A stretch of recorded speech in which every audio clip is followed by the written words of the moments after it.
नमस्कार अकोलेकर, मी शुभम दातखिळे.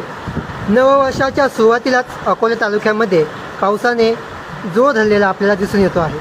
आज 4 जानेवारी 2026 सुट्टीचा दिवस म्हणजेच रविवारचा दिवस असल्याने या ठिकाणी पावसाने अचानक दुपारनंतर म्हणजेच 3:30-4च्या दरम्यान पावसाने या ठिकाणी जोर धरलेला आपल्याला दिसून येतो आहे. या ठिकाणी हवेचं देखील थोडंसं प्रमाण या ठिकाणी आहे, परंतु पावसाचं प्रमाण या ठिकाणी थोडं जास्त आहे.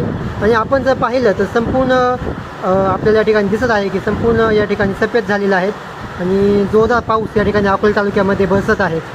आज खूप असा पावसाचा हा दिवस आज आपल्याला म्हणावं लागेल. नववर्षाच्या सुरुवातीलाच पावसानं हा जोर धरल्याने काहीसा शेतकरी सुकावला असला, परंतु ज्यांची काही पिकं असतील त्यांची नुकसान होण्याची दाट शक्यता या ठिकाणी आहे.